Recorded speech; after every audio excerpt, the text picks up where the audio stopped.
This channel does not promote any violent, harmful, or illegal activities. All content provided by this channel is meant for an educational purpose only. ভোটের মাসে জোর প্রচার চলছে, নেতারা ময়দান কাঁপাচ্ছেন আর বাংলাকে কাঁপাচ্ছে বোমার বিস্ফোরণ। ফের মুর্শিদাবাদ, ফের বিস্ফোরণে উঠল হাত। কংগ্রেসের অভিযোগ সন্ত্রাস ছড়ানোর চেষ্টা করছে তৃণমূল, আর শাসক দল বলছে সবটাই বিরোধীদের চক্রান্ত। ভূপতিনগর বিস্ফোরণ তদন্তকে কেন্দ্র করে শাসক বিরোধী তরজা এখন তুঙ্গে। এনআইএর তৎপরতা নিয়ে মুখ্যমন্ত্রীর তো চকলেট বোম ফাটালেও অ্যারেস্ট করে রেখে দিচ্ছে। একদিকে এনআইএ আর একদিকে সিবিআই, বিজেপির ভাই ভাই। এনআইএর অ্যাকশনে রাজনৈতিক ষড়যন্ত্র দেখছে শাসক দল। তৃণমূল কংগ্রেস চকলেট বোমা বিস্ফোরণের কথা বললে, কিন্তু তারপরেও যে জেলায় জেলায় বারুদের কারবার চলছেই, হাতে গরম তার প্রমাণও মিলল। বিস্ফোরণে উঠল হাত। ফের মুর্শিদাবাদ, ফের বিস্ফোরণ। মুর্শিদাবাদের দৌলতাবাদের চুয়াডাঙ্গার বাসিন্দা রইসউদ্দিন শেখ রবিবার সকালে মাঠের আলের পাশে কাজ করছিলেন। রইসউদ্দিন জমিতে কোদাল চালাতে গিয়েই বিপত্তি। বিকট আওয়াজে কেঁপে ওঠে গোটা এলাকা। বিস্ফোরণে রইসউদ্দিনের হাত উড়ে গিয়েছে। জমিতে পানি দিতে যে আইলারগুলো ছিল সকাল আচ্ছা, পড়তে যা ফেটে গেছে। রক্তাক্ত অবস্থায় আহত ব্যক্তি মুর্শিদাবাদ মেডিকেল কলেজ হাসপাতালে চিকিৎসাধীন। ঘটনাস্থলে তল্লাশি চালিয়ে বেশ কয়েকটি তাজা বোমা উদ্ধার করে পুলিশ। ভোটের মুখে বিস্ফোরণের ঘটনায় সরব কংগ্রেস, নিশানায় তৃণমূল। তৃণমূলের লোকজন বোমা তৈরি করবে, বোমা ফাটবে, হাত উড়বে, কারণ নির্বাচনে জিততে হবে, এটার মধ্যে নতুনত্ব কিছু নেই। তবে এবারে নির্বাচনে মুর্শিদাবাদের মানুষকে একটা কথা দিয়েছি, যে কোথাও কোনোভাবে বোমা দেখিয়ে, পিস্তল দেখিয়ে বুথ লুট করা যাবে না, যাবে না, যাবে না, করতে দেব না। যদিও শাসক দলের পাল্টা অভিযোগ, ভোটের মুখে সন্ত্রাস ছড়ানোর চেষ্টা করছে বিরোধীরাই।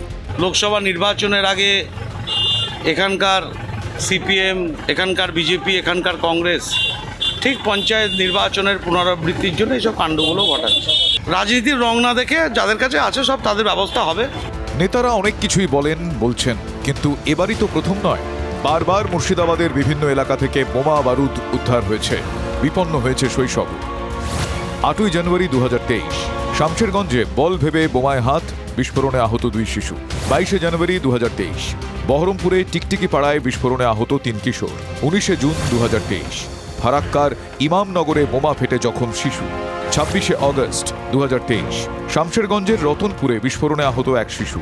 17ই অগস্ট 2023 দৌলতাবাদে বিস্ফোরণে আহত 3 শিশু। 20শে অগস্ট 2023 রঘুনাথগঞ্জের লক্ষ্মীজোলায় আইসিডিএসে বিস্ফোরণ। 4 জানুয়ারি 2024 দৌলতাবাদে বোমা বিস্ফোরণে শিশুর মৃত্যু। বারবার বিস্ফোরণ, বারবার নেতাদের তরজা, কিন্তু তারপর জেকে সেই। প্রশ্ন হলো, ভোটের মাসে পুলিশ প্রশাসনের এত নজরদারির পরেও কোন পথে ঢুকছে বারুদ, কোন উদ্দেশ্যে বোমা মজুদ? কৌশিক ঘোষের রিপোর্ট, TV9 বাংলা।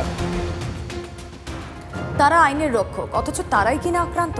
ঠিকই ধরেছেন, পুলিশের কথাই বলছি। ভোটের বাংলা এবার আক্রান্ত আইনের রক্ষকই। পুরুলিয়ায় গরু চড়ানো ঘিরে গন্ডগোল, আর সেই বিবাদ থামাতে গিয়ে মার খেলেন খোদ মানবাজারের এএসআই। সম্প্রতি বীরভূমে মদ খেয়ে রাস্তায় গড়াগড়ি খেতে দেখা যায় রাজ্য পুলিশের এক কর্মীকে। এবার প্রকাশ্যে আক্রান্ত পুলিশ, তাও আবার কখন, যখন জেলায় ভোট প্রচারে মুখ্যমন্ত্রী তথা পুলিশ মন্ত্রী। 3 লোকসভা আসনে প্রার্থী ঘোষণা করল কংগ্রেস। বনগাঁয় কংগ্রেস প্রার্থী প্রদীপ বিশ্বাস, ঘাটালে কংগ্রেস প্রার্থী পাপিয়া চক্রবর্তী। ঘাটালে সিপিআই প্রার্থী দেওয়ার পরও প্রার্থী দিল কংগ্রেস। ঘাটাল আসনে সিপিআইকে সমর্থন করবে বামেরা। উলুবেড়িয়ায় কংগ্রেস প্রার্থী আজাহার মল্লিক। ভগবানগোলা উপনির্বাচনে প্রার্থী ঘোষণা করল কংগ্রেস।